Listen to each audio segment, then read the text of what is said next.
آج ہم سے بہتر بسا اوقات ان لوگوں کا اخلاق ہوتا ہے جو سو کالڈ مسلمز نہیں ہیں، جو اپنے آپ کو مسلمان نہیں کہتے، لیکن بظاہر اپنے اخلاق اور عمل سے بہترین مثالیں قائم کرتے ہیں۔ ہم کیسے اسلام کے دوست ہیں، ہم اسلام کے کیسے خیر خواہ ہیں کہ جو اپنے عمل کے ذریعے اسلام کو بدنام کر رہے ہیں۔ بہت سے لوگ جو قرآن پڑھ کر مسلمان ہونا چاہتے ہیں، وہ ایک نظر قرآن کو دیکھتے ہیں، ایک نظر مسلمانوں کو دیکھتے ہیں۔ قرآن کو پڑھتے ہیں تو مسلمان ہونا چاہتے ہیں، مسلمانوں کو دیکھتے ہیں تو قدم رک جاتے ہیں۔ اور اس میں مشہور مثال جارج برنارڈ شاہ کی ہے۔ اس نے کہا کہ قرآن اس دنیا میں پائی جانے والی کتابوں میں سب سے بہترین کتاب، لیکن مسلمان اس دنیا میں پائی جانے والی قوموں میں بدترین قوم۔ میں مسلمان ہو جاتا اگر مسلمانوں کے اندر اچھا نمونہ ہوتا۔ کس نے روکا اسے اسلام قبول کرنے سے؟ ہمیں تو بنایا اس لیے گیا کہ دنیا کے لیے ایک رہنما بن جائیں، دنیا کے لیے روشنی کا سبب بن جائیں۔ کہاں یہ کہ جسے علامہ اقبال نے کہا تھا، وضع میں تم نصارہ تمدن میں ہنود، تم وہ مسلمان جنہیں دیکھ کے شرمائے یہود۔ آج ہم یہود کے ہاتھوں بھی کیوں پٹ رہے ہیں؟ فلسطین میں مسلمان کیوں ذلیل و خوار ہو رہے ہیں کہ اپنے دیش سے نکالے گئے ہیں؟ اس لیے کہ وہ سچا ایمان نہیں رہا۔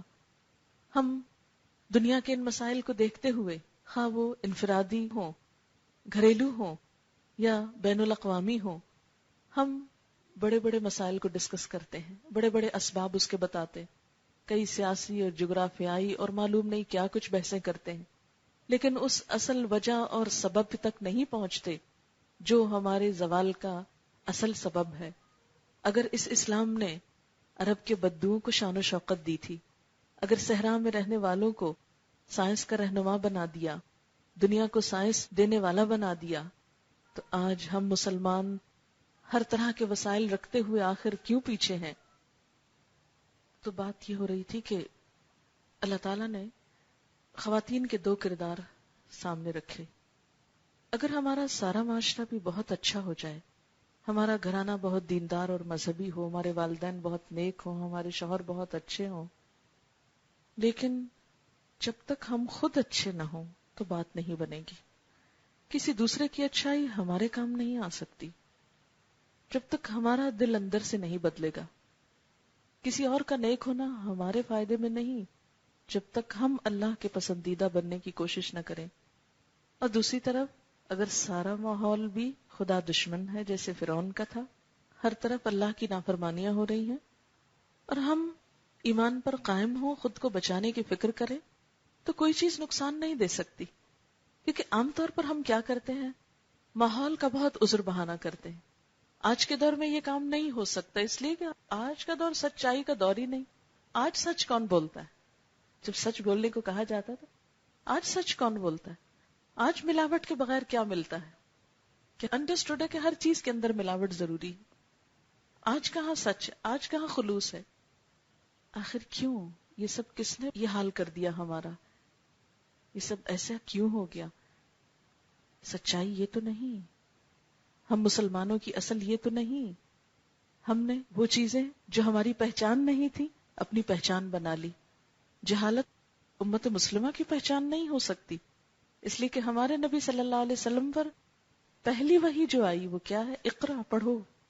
آج ہماری مسلمانوں کی اکثریت تو پہلی وحی کے حکم سے ہی نا آشنا ہے۔ خود اپنے ملک کو ہم دیکھ لیں کہ 50% بھی لٹریسی نہیں، نہ دین نہ دنیا، بسا اوقات انسانی سطح سے نیچے جی رہے ہیں۔ مسلمان ہوتے ہوئے کلمہ نہیں آتا، نماز کا پتہ نہیں۔ ہم کس دنیا میں رہتے ہیں؟ کیا یہ ترقی یافتہ دور ہے؟ ہم تو 1400 سال پہلے کے صحرائے عرب کے رہنے والے بدوؤں سے بھی بہت پیچھے رہ گئے، کیونکہ ان کے سامنے جب یہ وحی آئی کہ اقرا، پڑھو، اقرا بسم ربک الذی خلق، خلق الانسان من علق، پہلی ہی وحی میں ایمبریولوجی بتا دی گئی جن کو، وہ لوگ صرف دین نہیں دنیا کے علوم کے ماہر بھی تھے۔ ان کے پاس کچھ نہ تھا، لیکن اس کتاب نے ان کو دنیا کا امام بنا دیا۔ وہ جہاں گئے علم و حکمت کے دروازے کھلتے گئے، آج ہم اپنے ماحول کو بھی روشن نہیں کر سکے.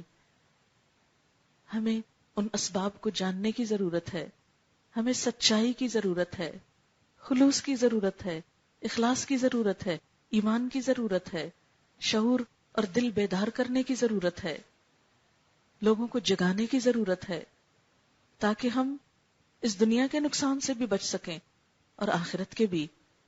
اور اس کے لیے پھر اللہ تعالیٰ ایک عورت ہی کی مثال دیتے ہیں، وہ مریم ابنت عمران، مریم عمران کی بیٹی کی مثال، التی احسنت فرجہا، جس نے اپنی شرم و عزت کی حفاظت کی، فنفخنا فیہ من روحنا، تو اس کا انعام ہم نے کیا دیا؟ ہم نے اس میں اپنی روح سے پھونک دیا. وصدقت بکلمات ربہا، اس نے اپنے رب کے کلمات کی تصدیق کی، وکتبہ، اور اس کی کتابوں کی. مریم بنت عمران اللہ کی کتابوں کی تصدیق کر رہی ہے، کتابوں کی. کئی ہزار سال پہلے کتابوں کی تصدیق کرنے والی ایک عورت. تصدیق کب ہوتی کسی چیز کی؟ اسی وقت جب انسان اس کو جانتا ہو، پڑھتا ہو، سمجھتا ہو. اور جیسا کہ قرآن پاک میں آتا ہے کہ حضرت زکریا جب ان کے پاس جاتے تو ان کے پاس طرح طرح کا رزق پاتے. تو ایک مفسر نے، مجاہد جن کا نام ہے، قدیم زمانے کے مفسر ہیں، وہ کہتے ہیں اس سے مراد صرف پھل نہیں ہے، ان کے پاس صحیفے آتے تھے، علم کی نئی نئی باتیں آتی تھی. ایک مسلمان عورت کا کردار صرف کھانا اور کپڑا نہیں کہ اسی میں زندگی گزر جائے. اس کے لیے کیا نمونہ ہے، کس کو رہنما بنایا جا رہا ہے؟ مریم بنت عمران کو. صدقت بکلمات ربہا وکتبہ وکانت من القانتین، وہ فرما بردار عورتوں میں سے تھی، وہ اللہ کی اطاعت گزار تھی. ازواج مطہرات کے بارے میں قرآن پاک میں آتا ہے سورۃ الاحزاب میں، وَاذْكُرْنَ مَا يُتْلَى فِي بُيُوتِكُنَّ مِنْ آیَاتِ اللَّهِ وَالْحِکْمَةِ، ذکر کرو اس حکمت کا جو تمہارے گھر میں اتاری جا رہی ہے، اللہ کی آیات اور حکمت میں سے جو باتیں تمہیں پڑھ کے سنائی جاتی ہیں تم بھی ان کو پڑھ کے سناؤ. یہی وجہ ہے کہ حضرت عائشہ رضی اللہ تعالی عنہا نبی صلی اللہ علیہ وسلم کے بعد 48 ایئرز تک امت کو سکھاتی رہی، تعلیم دیتی رہی. حضرت ام سلمہ نے اس قدر فتوے دیے کہ جو اگر جمع کیے جائیں تو ایک پوری کتاب بن سکتی ہے. اسی طرح دیگر صحابیات بھی، صرف مرد ہی نہیں، مسلمان عورت نے بھی علم کے جہاد میں جہالت کو دور کرنے کے لیے اپنا رول ادا کیا. لیکن آج ہم اس دور میں جو کہ علم کا دور ہے، روشنی کا دور ہے، ترقی کا دور ہے، آگے بڑھنے کا دور ہے، ہم اپنی مصروفیات، اپنے شوق اور اپنے کاموں کا جائزہ لیں کہ ہمارے اوقات کس چیز میں گزر رہے ہیں، ہمارے دن کن کاموں میں گزر رہے ہیں. ہمیں سسکتی اور تڑپتی انسانیت کے دکھ کیوں نہیں محسوس ہوتے؟ ہمیں یہ جہالت کے اندھیرے کیوں نہیں کاٹتے؟ ہم کیوں نہیں ان سے ڈرتے؟ ابھی اگر لائٹ چلی جائے تو ہم سب خوف زدہ ہو جائیں، ہائے اندھیرا ہو گیا. لیکن جہالت کا اندھیرا، دلوں کا اندھیرا ہمیں کیوں خوف زدہ نہیں کرتا؟ کیوں نہیں ہمیں احساس ہوتا کہ ہم سے پوچھا جائے گا، علم والوں سے پوچھا جائے گا کہ اس علم کا حق کتنا ادا کیا؟ ہمیں سوچنا ہوگا، اپنی قوم کو ایجوکیٹ کرنا ہوگا، اور صرف علم نہیں، اخلاق اور تربیت بھی دینا ہوگی. اور اس کی ابتدا مردوں سے پہلے عورتوں میں ہونی چاہیے، اس لیے کہ ہر ماں ایک معلمہ بھی ہے. اسی لیے کسی نے کہا تھا کہ ایک اچھی ماں دو مجھ کو، میں ایک اچھی قوم تم کو دیتا ہوں. ماں کی گود پہلا مدرسہ ہے. ہر ماں اخلاق اور تربیت دینے والی ہے، وہ جیسے چاہے اپنی اولاد کو ڈھال لے، لیکن ماں کب دے گی؟ جب خود اس کے پاس ہوگا. اس لیے میں اپنی اس گفتگو کے اختتام پر اپنی بہنوں سے عاجزانہ درخواست کروں گی کہ جو بھی آپ کے شوق ہیں وہ آپ کے ساتھ ہیں، لیکن ان کے ساتھ ساتھ کچھ وقت پڑھنے لکھنے کے لیے اور پڑھتے رہنے کے لیے ضرور نکالیں. اگر اللہ نے آپ کو علم دیا ہے تو جن کے پاس نہیں ان تک پہنچائیں. علم تو مسلمان کے لیے صدقہ جاریہ ہوتا ہے، اور اس میں قرآن پاک کا بھی ایک حصہ نیت کر لیں، ارادہ کر لیں کہ انشاءاللہ دنیا سے جانے سے پہلے ایک دفعہ اس کتاب کو ضرور پڑھوں گی، ایک دفعہ ضرور جانوں گی کہ میرے رب نے میری ہدایت کے لیے کیا بھیجا، وہ مجھ سے کیا چاہتا ہے. کیونکہ جیسے دنیا میں کورس کے مطابق امتحان پاس کیا جا سکتا ہے، سوالوں کے جواب دیے جا سکتے ہیں. ایک طالب علم اسی وقت کامیاب ہوتا ہے جب وہ کورس کی کتاب پڑھ کے سوال کو جواب دیتا ہے امتحان میں. تو آخرت کے امتحان میں اسی وقت کامیابی ہو سکتی ہے جب ہم اس کتاب کو، جو ہمارا نصاب ہے، پڑھنے کی کوشش کریں، سمجھنے کی کوشش کریں. اس سے ہم اپنے دلوں کو منور کریں، اپنے گھروں کو روشن کریں، اپنے معاشرے سے اندھیروں کو مٹائیں، تاکہ غربت، افلاس، جہالت، ظلم، تشدد، بدامنی، بد اخلاقی، ان سب چیزوں کا خاتمہ ہو سکے. اللہ تعالی ہم سب کا مددگار ہو. وآخر دعوانا ان الحمد للہ رب العالمین. دعا کر لیتے ہیں. سبحان اللہ والحمد للہ ولا الہ الا اللہ واللہ اکبر ولا حول ولا قوة الا باللہ العلی العظیم. اللہم صل علی محمد وعلی آل محمد کما صلیت علی ابراہیم وعلی آل ابراہیم انک حمید مجید. اللہم بارک علی محمد وعلی آل محمد کما بارکت علی ابراہیم وعلی آل ابراہیم انک حمید مجید. ربنا آتنا فی الدنیا حسنۃ وفی الآخرۃ حسنۃ وقنا عذاب النار. ربنا لا تزغ قلوبنا بعد إذ هديتنا وهب لنا من لدنك رحمة إنك أنت الوهاب. ربنا هب لنا من أزواجنا وذرياتنا قرة أعين واجعلنا للمتقين إماما. ربنا لا تؤاخذنا إن نسينا أو أخطأنا. ربنا ولا تحمل علينا إصرا كما حملته على الذين من قبلنا. ربنا ولا تحملنا ما لا طاقة لنا به واعف عنا واغفر لنا وارحمنا أنت مولانا فانصرنا على القوم الكافرين. يا حي يا قيوم برحمتك نستغيث لا إله إلا الله أنت الحليم الكريم. سبحان الله رب العرش العظيم والحمد لله رب العالمين. رب نسألك موجبات رحمتك وعزائم مغفرتك والغنيمة من كل بر والسلامة من كل اسم.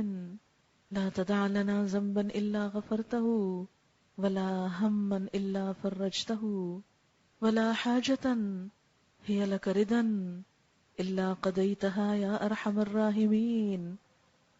یا اللہ پاک، جو کچھ ہم نے پڑھا ہے اپنی رحمت سے اسے قبول فرما. یا اللہ، جو بات تیری مرضی کے مطابق ہوئی ہو ہم سب کو اس پر عمل کی توفیق عطا فرما. کوئی بات اگر تیری مرضی کے خلاف ہوئی ہو، لا علمی اور نادانستگی میں، تو ہم سب کو اس سے دور کر دے اور ہمیں معاف کر دے اور ہمیں صحیح علم عطا فرما. یا اللہ، ہمارے دلوں میں روشنی پیدا کر دے، ہماری نگاہوں میں بصیرت پیدا کر دے، ہمارے اخلاق بہترین کر دے، ہمارے کردار مضبوط کر دے، ہماری اولاد کو ہماری آنکھوں کی ٹھنڈک بنا دے، ہمارے بچوں کو دنیا اور آخرت کی کامیابیاں عطا فرما. یا اللہ، ہم سب کے والدین پر اپنی رحمت فرما، انہیں دنیا اور آخرت کی نعمتیں عطا فرما. جو دنیا سے جا چکے ہیں ان کی بخششیں فرما. یا اللہ، جو ماں باپ اپنی اولاد کے رشتوں کے لیے پریشان ہیں ان کی پریشانی دور فرما. یا رب العالمین، جو اپنے گھروں میں کسی بھی قسم کی کسی تکلیف سے دوچار ہے، یا اللہ ان کی تکلیفیں دور فرما. یا رب العالمین، تو ہم سب پر اپنی رحمت نازل فرما، ہمیں اپنا قرب نصیب فرما. یا اللہ، ہمیں ان بندوں میں شامل کر لے جن سے تو راضی ہو گیا. یا اللہ، تو ہمیں اپنے مقرب بندوں میں شامل کر لے. یا اللہ، ہمارے دلوں کو اپنے محبت سے بھر دے. یا اللہ، ہمارے دلوں کو اپنی کتاب کی محبت سے بھر دے. یا اللہ، اس کتاب کو سیکھنا ہمارے لیے آسان کر دے. یا رب العالمین، تو ہمارے لیے وہ نور پیدا کر دے جس سے ہماری اس دنیا اور آخرت کے اندھیرے دور ہو جائیں. یا اللہ، اس گھر پر اپنی خیر و برکت نازل فرما. یا رب العالمین، انہیں اس مجلس کا بہترین اجر اور ثواب عطا فرما. یا رب العالمین، اس مجلس کو ان کے لیے صدقہ جاریہ بنا. یا اللہ، جن لوگوں نے اس کو سنا ہے، یا اللہ ان سب کو بھی اس پر عمل کی توفیق عطا فرما. ہماری نیتوں کو اپنے لیے خالص کر لے. یا رب العالمین، تو ہم سب پر اپنی رحمت نازل فرما. یا اللہ، سب دکھی لوگوں کے دکھ دور فرما. یا اللہ، مسلمانوں کے درمیان باہم محبت اور الفت پیدا کر دے. یا اللہ، ہم سب کے گھروں اور خاندانوں میں اتفاق اور اتحاد پیدا کر دے. یا اللہ، حسد، بغض، عداوت اور بخل کو دور کر دے. یا اللہ، ہمارے دلوں کو خوبصورت بنا دے. یا اللہ، ہمیں دوسروں کا خیر خواہ بنا دے. یا رب العالمین، ہمیں دوسروں کی بھلائی چاہنے والا بنا دے. یا رب العالمین، تو ہم سب کو ایسا بنا جیسا بننا تجھے پسند ہے۔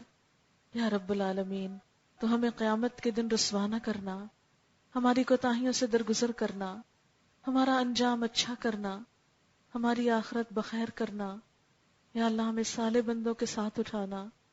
یا رب العالمین تو ہمیں اپنے نیک بندوں کے ساتھ ملانا۔ یا اللہ ہمیں نبی صلی اللہ علیہ وسلم کے ہاتھوں حوض کوثر کا پانی نصیب فرمانا۔ یا رب العالمین ہمیں آپ کی شفاعت نصیب فرمانا۔ یا اللہ ہمیں آپ کا قرب نصیب فرمانا۔ یا رب العالمین تو ہم سب سے راضی ہو جانا۔ یا اللہ تو ہم سب سے راضی ہو جا۔ اللہ تو راضی ہو جا، اللہ تو راضی ہو جا۔ ربنا تقبل منا انک انت السمیع العلیم وتب علینا انک انت التواب الرحیم وصلی اللہ تعالی علی خیر خلقہ محمد وعلی آلہ واصحابہ واہل بیتہ اجمعین برحمتک یا ارحم الراحمین۔ الہی آمین۔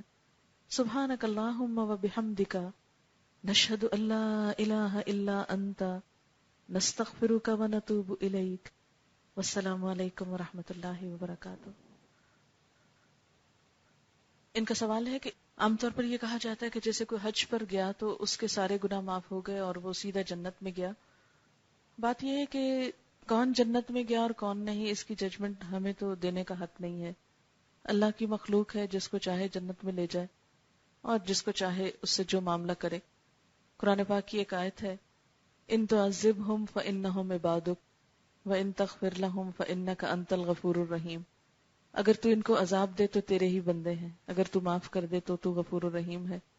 نبی صلی اللہ علیہ وسلم ایک مرتبہ تہجد کی نماز میں یہ سورت پڑھ رہے تھے کہ اس آیت پہ پہنچے اور اسی کو بار بار دہراتے رہے، اسی کو بار بار دہراتے رہے حتیٰ کہ صبح ہو گئی اور آپ کی ہچکی بن گئی کہ اللہ تیری اپنی مخلوق ہے، تو جو چاہے معاملہ کرے۔ بار بار قرآن پاک میں آتا ہے جسے چاہے عذاب دے، جسے چاہے بخش دے۔ تو پہلی بات تو یہ ہے کہ ہمیں اس بات سے روکا گیا ہے کہ ہم کسی کے بھی جنتی یا جہنمی ہونے کا فیصلہ کریں۔ فیصلہ ہمارے ہاتھ میں نہیں ہے۔ قرآن پاک میں آتا ہے مالک یوم الدین، روز جزا کا مالک وہ خود ہے۔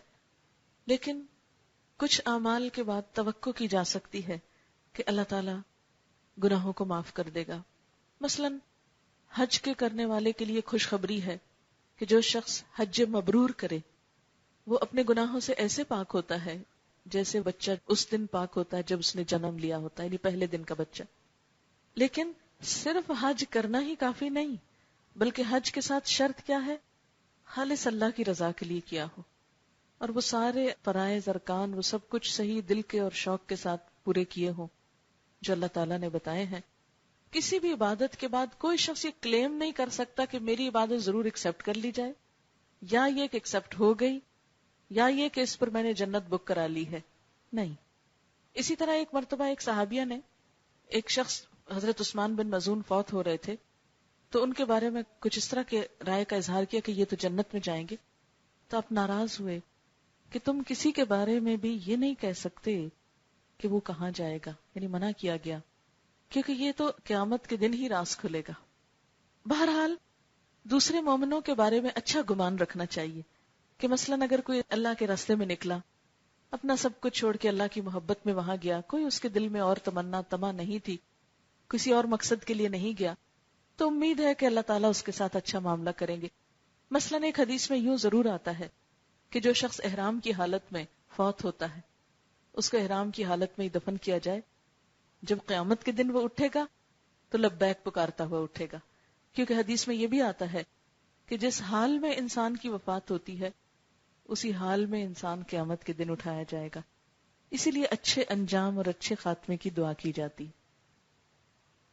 انہوں نے حدیث قدسی کے بارے میں پوچھا ہے۔ حدیث قدسی دراصل اللہ تعالیٰ کا کلام ہوتا ہے، لیکن الفاظ رسول اللہ صلی اللہ علیہ وسلم کے ہوتے ہیں، جبکہ قرآن پاک اللہ تعالیٰ کا کلام بھی ہے اور الفاظ بھی اللہ تعالیٰ کے ہیں۔ تو حدیث قدسی کا معنی اللہ کی طرف سے، الفاظ رسول اللہ صلی اللہ علیہ وسلم کی طرف سے، جبکہ قرآن پاک میں دونوں چیزیں اللہ کی طرف سے، یعنی اس میں نبی صلی اللہ علیہ وسلم کچھ یوں روایت کرتے ہیں، مجھ سے میرے رب نے کہا۔ مثلا ایک حدیث قدسی سنا دیتی ہیں چھوٹی سی، اللہ تعالیٰ قیامت کے دن بندوں سے پوچھیں گے، اے میرے بندے مجھے بتا، میں بھوکا تھا تو نے مجھے کھانا کیوں نہیں کھلایا؟ میں پیاسا تھا تو نے مجھے پانی کیوں نہیں پلایا؟ میں بیمار تھا تو نے میری عیادت نہیں کی؟ بندہ کہے گا، اے اللہ تو رب العالمین ہے، تو سب کو کھلاتا تھا، میں تجھ کو کیسے کھلاتا؟ تو سب کو پلاتا تھا، میں تجھ کو کیسے پلاتا؟ تو سب کو پہناتا تھا، میں تجھے کیسے پہناتا؟ شفا دینے والا تو، میں تجھ کو کیسے شفا دیتا؟ اللہ تعالیٰ فرمائے گا، میرا فلاں بندہ بھوکا تھا، اگر تو اسے کھلاتا تو مجھے اس کے پاس پاتا، میرا فلاں بندہ پیاسا تھا، اسے پلاتا تو مجھے وہاں پاتا، فلاں بیمار تھا، اس کی خبر لیتے تو مجھے وہاں پاتے۔ یعنی اللہ تعالیٰ صرف مسجد میں ہی نہیں ملتے، وہ بیماروں کے پاس بھی ملتے ہیں۔ لیکن ہمارے ہاں نیکی کا تصور صرف چند ریچولز کی ادائیگی ہی رہ گیا ہے۔ اس کا یہ مطلب نہیں کہ اگر ہم خدمت خلق کریں تو نماز پڑھنا بھول جائیں۔ وہ اللہ کا حق ہے، وہ بندوں کا حق ہے، دونوں ہی چیزیں ساتھ ہونی چاہیے تاکہ ایک معتدل زندگی ہو۔ جی ان کا سوال ہے کہ ایک وضو میں 2 نمازیں پڑھی جا سکتی ہیں؟ آپ تشریف رکھیے۔ نبی صلی اللہ علیہ وسلم نے فتح مکہ کے موقع پر ایک وضو سے کئی نمازیں پڑھی، اس سے پہلے کبھی نہیں۔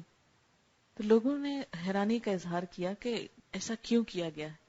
آپ صلی اللہ علیہ وسلم نے یہ کر کے دکھایا تاکہ لوگوں کو اس بات کی سہولت ہو جائے کہ جب وضو ہے تو پھر دوبارہ کرنے کا تکلف نہ ہو، اسی وضو میں دوسرا وقت شامل ہو گیا تو دوسری بھی ادا کر لی جائے۔ بنیادی طور پر ہمارا دین آسانی کا دین ہے، اس میں انسانوں کو تنگ نہیں کیا گیا۔ بہت سی رخصتیں ہیں۔ وہ کیا تھے اسما؟ اچھا جی، یہ سورۃ البقرہ میں واقع آدم اور ابلیس آتا ہے، اس کے بارے میں سوال کر رہی ہیں کہ انسان کو جب تخلیق کیا گیا تو اس وقت انسان کا ایک امتحان ہوا تھا، اس سے پہلے فرشتوں کا ہوا تھا۔ اللہ تعالیٰ نے فرشتوں سے جب یہ کہا کہ اذ قال ربک للملائکۃ انی جاعل فی الارض خلیفہ قالوا اتجعل فیہا من یفسد فیہا ویسفک الدماء، فرشتوں کو جب پتا چلا کہ اللہ تعالیٰ زمین میں ایک انسان بھیجنے والے ہیں تو انہوں نے کہا یا اللہ ایسا بنایا جا رہا ہے جو زمین میں فساد کرے گا، خون بہائے گا۔ انہوں نے کیوں کہا؟ اعتراض نہیں کیا، ان کو فکر اس لیے کہ ان کو آزادی مل رہی ہے، اپنی مرضی کر سکیں گے، اور مرضی کرتے کرتے دوسروں کی زندگی کی قیمت پہ بھی مرضی کر جائیں گے، اس سے فساد ہوگا۔ اللہ تعالیٰ نے فرمایا کہ نہیں، صرف فساد نہیں کریں گے، میں جانتا ہوں جو تم نہیں جانتے۔ اس پر اللہ تعالیٰ نے وَعَلَّمَ آدَمَ الْأَسْمَاءَ كُلَّهَا، آدم علیہ السلام کو سب چیزوں کے نام سکھا دیے۔ ثم عرضهم على الملائکہ، پھر فرشتوں پہ پیش کیا۔ وقال انبئونی باسماء هؤلاء، مجھے ان چیزوں کے نام بتاؤ ان کنتم صادقین، اگر تم سچے ہو۔ تو اس وقت کیا ہوا؟ قالوا سبحانک لا علم لنا، پاک ہے تو، ہمیں علم نہیں، تو ہی سب کچھ جانتا ہے۔ اور اس کے بعد اللہ تعالیٰ نے حضرت آدم علیہ السلام کو کہا انبئہم باسماء هؤلاء، ان چیزوں کے نام اب تم ان کو بتاؤ۔ فلما انبأہم، جب انہوں نے بتا دیے تو اللہ تعالیٰ نے فرمایا میں نے کہا نہ تھا انی اعلم ما لا تعلمون، میں وہ جانتا ہوں جو تم نہیں جانتے۔ اب ان کا سوال یہ ہے کہ یہ نام کس چیز کے نام تھے؟ یہاں صرف الاسماء کا ذکر کیا گیا، نام۔ اسماء کا لفظ اسم سے نکلا ہے، اسم کہتے ہیں ناؤن کو، noun is the name of person, place اور اے تھنگ۔ تو یہ مختلف چیزوں کے نام ایک طرح سے انسان کے وجدان میں یا اس کے اندر الہام کر دیے گئے، اس کے اندر ڈال دیے گئے، یعنی اس کی میموری میں ایک طرح سے فیڈ کر دیے گئے، اس کی پروگرامنگ کر دی گئی۔ اچھا آپ دیکھیں کہ سائنس کس چیز کا نام ہے؟ سائنس کس کو کہتے ہیں؟ چیزوں کے نام اور چیزوں کو ڈسکور کرنے کا نام ہے، بنانے کا نام نہیں ہے۔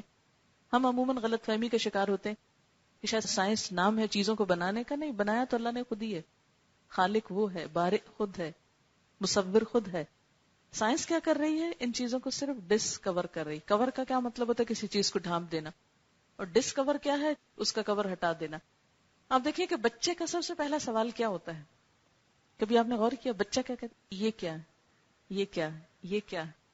یعنی اس کا بھی سب سے پہلا دھیان جو جاتا ہے وہ یہ کہ یہ چیز کیا ہے، چیزوں کے نام جاننے کی کوشش کرتا ہے، کیونکہ انسان کی فطرت کے اندر اللہ نے رکھ دی۔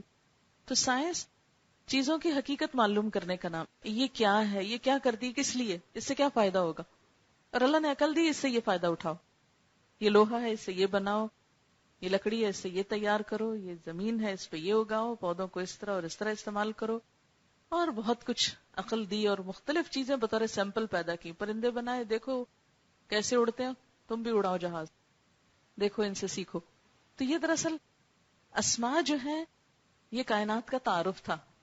میں ہمیشہ لوگوں سے یہ کہتی ہوں کہ دیکھو لوگوں، اللہ نے پہلے کائنات کا علم دیا تھا، بعد میں علم ہدایت آیا تھا. کیونکہ کائنات کا علم پا کر انسان شیطان کے وار سے نہ بچ سکا، اپنے دشمن سے نہیں بچ سکا. تو اللہ نے دشمن کے وار سے بچنے کے لیے کہ یہ تمہاری سارے علم اور ترقی اور ہر چیز میں مشکل پیدا کر دے گا، کس طرح کہ سب کچھ ہوتے ہوئے سکون چین چھین لے گا. تو اس کے لیے پھر کیا ہوا، جنت میں آدم علیہ السلام کو نکلوایا. لہٰذا اللہ تعالیٰ نے کیا کہا، اب علم ہدایت بھی تمہاری ضرورت ہے. اس کے لیے پھر رسول اور کتابیں بھیجی. تو علم ہدایت بعد میں آیا ہے، علم الاسماء پہلے آیا ہے. ان کا یہ کہنا ہے کہ کسی بھی صدقہ کرنے کے لیے، کوئی کھانا وغیرہ کھلانے کے لیے کسی کو فاتحہ پڑھنے کا طریقہ بتائیں. ایسا ہے کہ اللہ کے رسول صلی اللہ علیہ وسلم سے تو کوئی طریقہ ایسا معلوم نہیں. فاتحہ تو ہے، یہ سورۃ الفاتحہ ہے.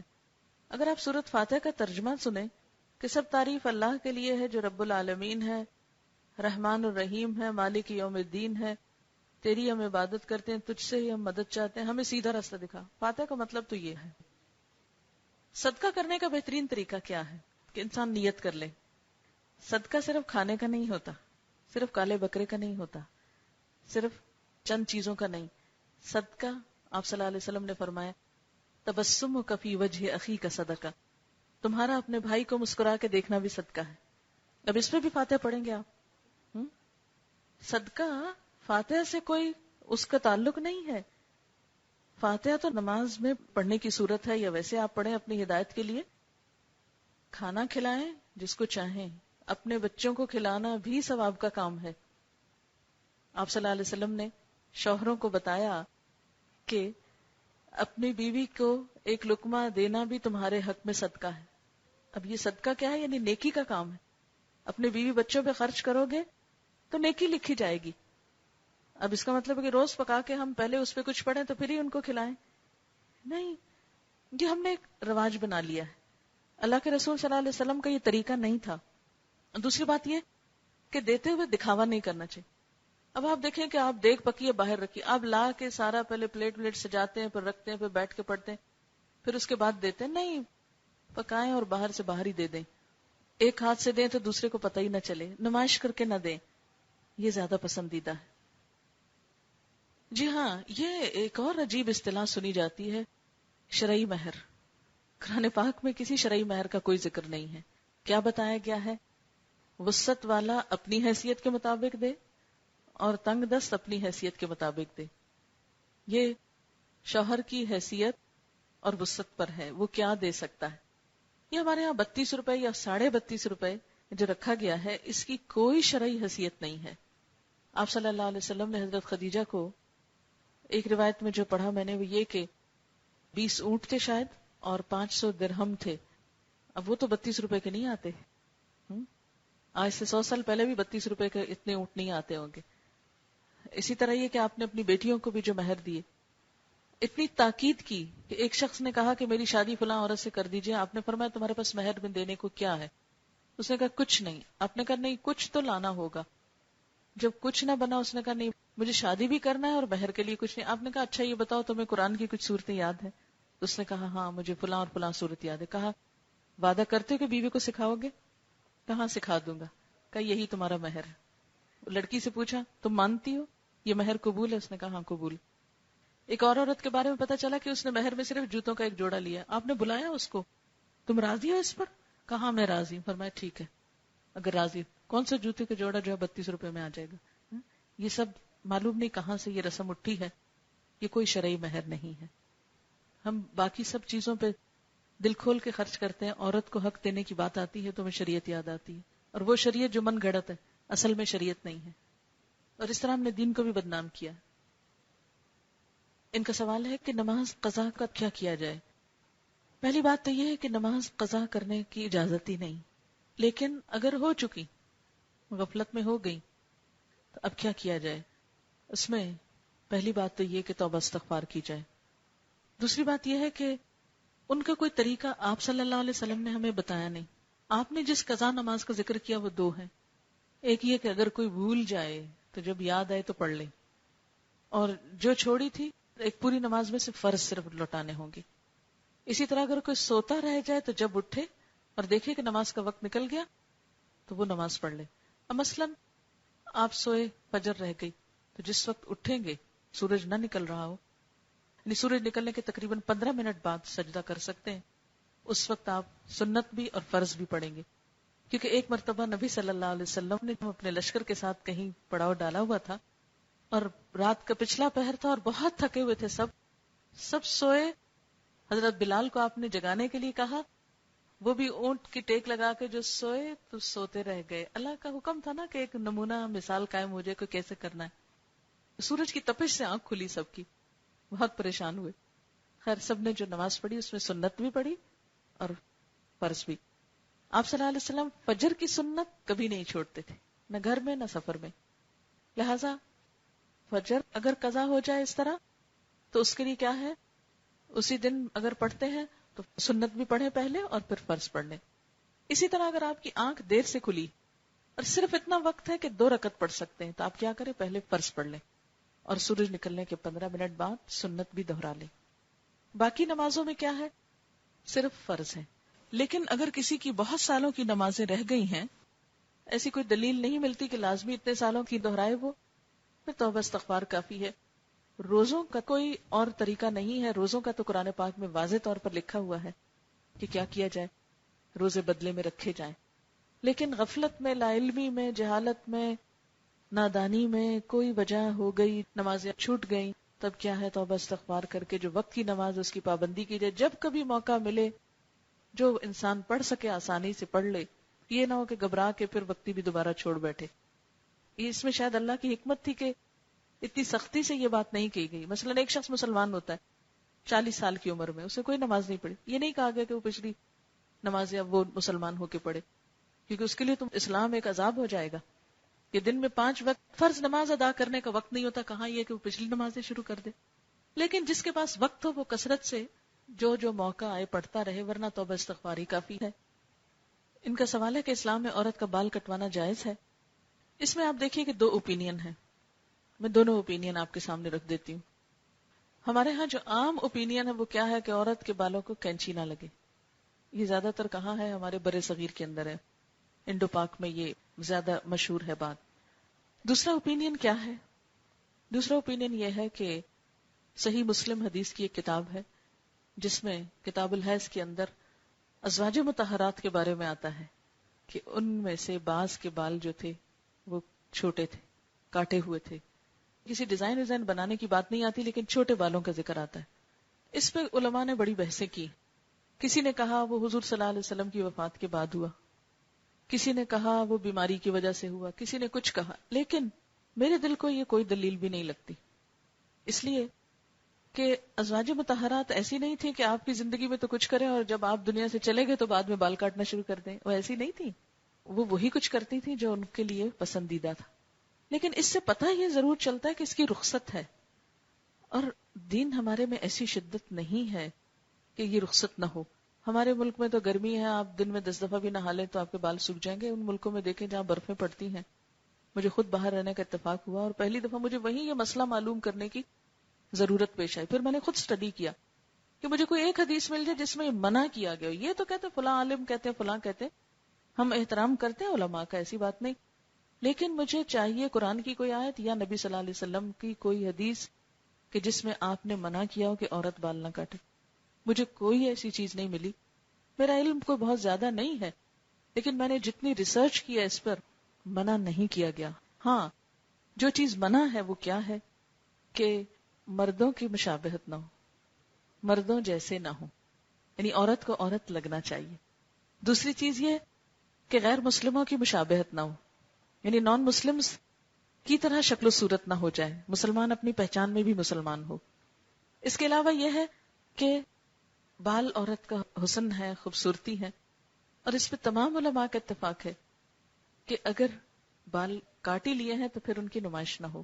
عورتوں کے اندر تو ٹھیک ہے لیکن مردوں میں نہ کھولے جائیں. اچھا ہمارے ہاں یہ بھی بڑی بحث ہوتی، کہاں لکھا ہے قرآن میں بال ڈھانکو؟ یہ ایک بہت بڑی غلط فہمی ہے جو ہمارے ہاں عام ہے. اس کے لیے میں آپ کو ریفرنس دیتی ہوں قرآن پاک کی سورۃ النور کا، جس میں اللہ تعالیٰ فرماتے ہیں وَلْيَضْرِبْنَ بِخُمُرِهِنَّ عَلَى جُيُوبِهِنَّ کہ مسلمان عورتیں اپنے خمار اپنے سینے پہ ڈالیں. یہ جو خمار کا لفظ ہے خمر جس کی جمع ہے، یہ خمر کہتے ہیں سر بندھن کو. اس کا جو ترجمہ آپ کو ملے گا ڈکشنری میں کیا؟ سر بندھن، سر باندھنے کا کپڑا، سر ڈھانپنے کا کپڑا. حکم کیا ہے کہ سر ڈھانپنے کا جو کپڑا ہے وہ سینے تک آئے، چھوٹا نہ ہو کہ سینہ ننگا ہو. اور ہم نے کیا کہا کہ جی قرآن میں حکم ہی کوئی نہیں ہے. آپ کوئی عربی کی ڈکشنری کھول لیں اور اس میں لفظ خمار کا ترجمہ دیکھیں. مثلا قمیص کیا کپڑا ہے؟ قمیص جو ہے وہ شرٹ کے لیے استعمال ہوتا ہے، سربال استعمال ہوتا ہے عربی میں شلوار کے لیے، اور خمار استعمال ہوتا ہے عورت کی اوڑھنی کے لیے. اور یہ قرآن میں بھی استعمال ہوا ہے، حدیث میں بھی استعمال ہوا ہے. اسی طرح سورۃ الاحزاب میں جلباب کا لفظ بھی استعمال ہوا ہے. اللہ تعالیٰ فرماتے ہیں یا ایھا النبی قل لازواجک وبناتک ونساء المؤمنین یدنین علیہن من جلابیبہن. اے نبی صلی اللہ علیہ وسلم اپنی بیویوں کو، اپنی بیٹیوں کو اور ساری مومن عورتوں کو کہہ دیجئے کہ اپنے اوپر اپنے جلباب ڈال لیں، جلباب میں سے لٹکائیں. تو جلباب جو ہے اس چادر کو کہتے ہیں جو گھر سے باہر نکلتے وقت زینت چھپانے کے لیے ہوتی. لیکن ہمارے ہاں آج کل یہ بات بہت زیادہ بولی جاتی ہے کہ کہاں لکھا ہے. یہ کہنا تو بہت آسان ہے کہاں لکھا ہے، لیکن ہم کیوں نہیں کھول کے دیکھتے کہ کہاں لکھا ہے؟ کھول کے بھی دیکھنا چاہیے. ان کا سوال ہے کہ اگر کوئی مشکل پیش آئے تو کیا قبروں پر جا کے دعا کی جا سکتی ہے؟ بات کرنے کے لیے یہ دیکھنا ہوگا کہ نبی صلی اللہ علیہ وسلم نے اس میں کیا کیا. نبی صلی اللہ علیہ وسلم کا مشکل میں طریقہ کیا تھا؟ قرآن پاک میں آتا ہے یا ایھا الذین آمنوا استعینوا بالصبر والصلاۃ. اے لوگو جو ایمان لائے صبر اور نماز سے مدد لو. آپ نماز حاجت پڑھا کرتے تھے کیونکہ اللہ سے مدد چاہیے نا. اور کیا کہا اللہ تعالیٰ نے کہ تم مجھے پکارو میں تمہاری پکار سنتا ہوں، جہاں بھی تم ہو میں تمہارے ساتھ ہوں، میں تمہاری شہر سے بھی زیادہ قریب ہوں. کہیں جانے کی ضرورت نہیں، جہاں بیٹھے ہو وہیں مانگنا شروع کر دو. وہ ہر جگہ ہر وقت ہر موقع پہ دے سکتا. اس لیے ایسی کوئی سنت نہ نبی صلی اللہ علیہ وسلم کی ہے اور نہ قرآن کا طریقہ ہے. یہ ہمارے معاشرے میں ایک چیز عام ہو گئی اور وہ دین کا حصہ بن گئی جبکہ ہے نہیں. ان کا سوال ہے عورتوں کی جماعت کے بارے میں. اس میں ہم دیکھتے ہیں کہ عورت کی جو نماز ہے وہ ویسے تو گھر پہ پسندیدہ ہے اپنی تنہائی کی. اس میں ایک صحابیہ کے بارے میں آتا ہے کہ انہوں نے آپ صلی اللہ علیہ وسلم سے اجازت مانگی تو آپ نے بتایا کہ جو تمہارے گھر کی نماز ہے وہ اچھی ہے. انہوں نے گھر میں ایک ایسا کمرہ بنوایا جس میں کوئی کھڑکی وغیرہ نہیں تھی، بالکل الگ تھلگ، تاکہ یکسوئی ہو. کیونکہ ہوتا ہے کہ آپ لاؤنج میں پڑھیں، آپ بیڈ روم میں پڑھیں، آپ سین میں پڑھیں، ہر جگہ کوئی نہ کوئی آ جا رہا ہوتا ہے، بچے، شور شرابہ، ہنگامہ، ٹیلی ویژن کی آواز، تو نماز میں یکسوئی نہیں ہوتی. تو انہوں نے کیا کیا کہ ایک الگ کمرہ سا بنا لیا جس میں نماز پڑھتی تھی. تو یہ تو ہے الگ نماز پڑھنے کی بات. لیکن اگر کبھی کبھار عورتیں مل کر نماز پڑھنا چاہیں تو اس کے لیے 2-3 احادیث موجود ہیں. ایک تو حضرت عائشہ رضی اللہ تعالیٰ عنہا کی روایت ہے کہ انہوں نے عورتوں کی امامت کرائی اور عورتوں کے بیچ میں کھڑی ہوں. دوسری حضرت ام سلمہ کی روایت ہے کہ انہوں نے عصر کی نماز میں عورتوں کی امامت کی. تیسری حضرت ام ورقہ کی حدیث ہے کہ جن کو آپ صلی اللہ علیہ وسلم نے مؤذن مقرر کر کے دیا اور کیا حکم دیا انت ام اہل دارہا، کیونکہ وہ قرآن کی پہلی حافظہ تھی تو انہیں حکم دیا کہ وہ اپنے گھر والوں کی امامت کرایا کریں، یعنی ان کو فرض نماز میں جماعت سے پڑھائیں. لیکن یہ ایک بیسک نارم نہیں ہے. وہ کیا ہے کہ اپنی اپنی پڑھیں. لیکن کبھی اگر اکٹھے ہیں کہیں تو مل کے پڑھنے میں کوئی گناہ کی بات نہیں، منع نہیں کیا گیا. کوئی ایک حدیث نہیں جس میں یہ کہا گیا کہ عورت ایسا نہ کرے، نہیں منع کیا گیا. لیکن الگ سے نہیں، الگ سے صف کے باہر نہیں نکل کے کھڑی ہوگی، صف کے بیچ میں ہی ہوگی. جی فرمائیے. مردوں کے لیے بہترین ایصال ثواب 2-3 چیزیں ہیں. نمبر 1 دعا. نبی صلی اللہ علیہ وسلم کے زمانے میں ایک شخص سانپ کے ڈسنے سے فوت ہو گیا. لوگ بہت پریشان ہو کے یا رسول اللہ صلی اللہ علیہ وسلم آپ کی دعائیں تو قبول ہوتی ہیں، آپ دعا کیجیے اللہ اس کو زندگی دے. آپ نے فرمایا اب زندگی نہیں مل سکتی، وہ تو اللہ کا فیصلہ تھا، ہو گیا، اب کیا ہے تم اس کے لیے دعا مانگو. مردوں کے لیے زندوں کی دعائیں جو ہیں اللہ تعالیٰ ان تک پہنچاتا ہے. اور ایک روایت میں یہ بھی آتا ہے کہ مرنے کے بعد مرنے والا ڈوبتے ہوئے فریادی کی طرح ہوتا ہے. جیسے کوئی شخص ڈوب رہا ہو نا تو فریادیں کرتا ہے بچاؤ بچاؤ. ایسے جب قبر میں کوئی جاتا ہے تو ایک طرح سے فریادیں کرتا ہے کہ میرے لیے کچھ کرو. سب سے بہترین چیز اس وقت کیا کرنے کی؟ آپ نے فرمایا کہ اس کے لیے دعا کرو. آپ صلی اللہ علیہ وسلم کا اپنا طریقہ کیا تھا؟ جب کسی مردے کو دفن کرتے تھے تو اس کی قبر کے پاس کھڑے ہو کر کثرت سے دعا کرتے تھے. ایک دفعہ اتنی دعا کی ایک صحابی کے لیے کہ دوسرے کہنے لگے میں تمنا کر رہا تھا کاش آج اس قبر میں ہوتا. اور آپ نے یہ صرف مردوں کے لیے نہیں، عورتوں کے لیے بھی کی.